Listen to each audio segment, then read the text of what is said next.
Bien, ya está en curso esta sesión. Bueno, buenas tardes otra vez, 6:01 de la tarde. Vamos a continuar revisando ejercicios acerca del tema de la activación de las piezas.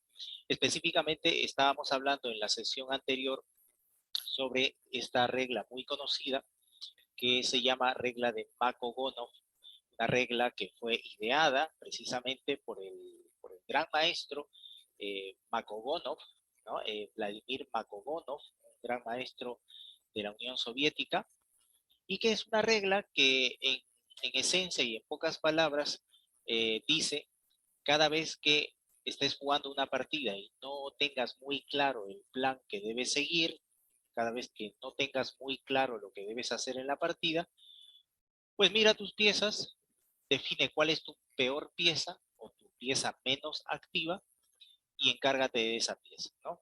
¿De qué manera nos podemos encargar de nuestra peor pieza? Pues podemos mejorar nuestra pieza, podemos hacer que sea más activa, podemos hacer que tenga más movilidad, que controle más casillas contrarias, que ataque piezas, o también podemos realizar un cambio de piezas, es decir, si tenemos como pieza menos activa o peor pieza, por ejemplo, un alfil, pues buscaremos cambiar ese alfil por otra pieza del rival y de esa forma ya no tendremos problemas con la pieza inactiva. Cosas así.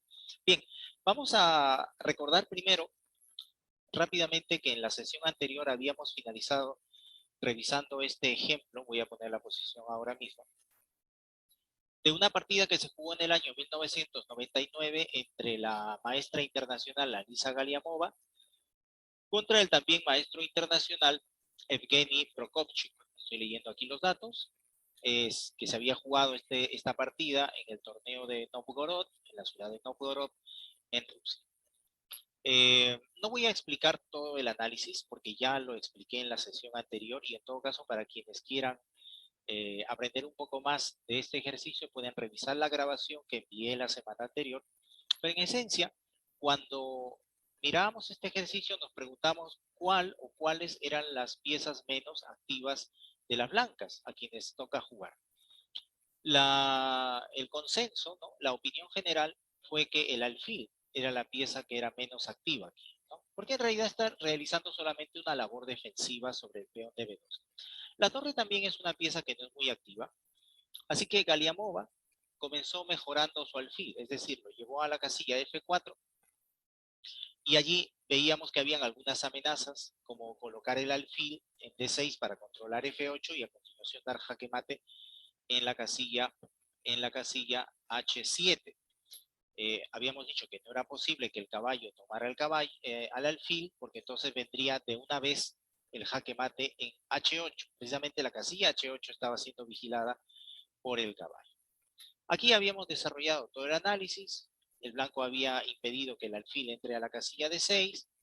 Aquí Galiamova siguió mejorando su alfil, lo colocó en E5. Ya de hecho había un plan, llevar la dama a H7 para atacar el punto G7 junto con el alfil. Tras la huida del rey y torre E1, fíjense cómo esta torre que estaba en D1, que no estaba muy activa, ahora la estamos mejorando, estamos utilizando la regla de Makogónov que dice hay que mejorar, hay que encargarnos de nuestra peor pieza.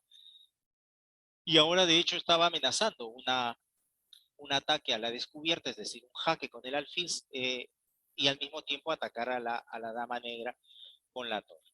Cuando el rey se retiró a G8, habían varias opciones aquí. La dama había entrado en H7 dando jaque y tras rey F8 aquí ya utilizábamos la táctica.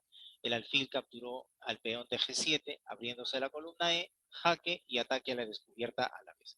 Entonces fíjense cómo en el transcurso de muy pocas jugadas, voy a volver a la posición inicial, Galiamova decidió que el plan debería consistir en activar su alfil y su torre. Y después de muy pocas jugadas, en verdad, ¿no? El alfil realmente fue a F4 y luego fue a E5 y eso fue suficiente para crear algunas amenazas, seguido por la torre en E1.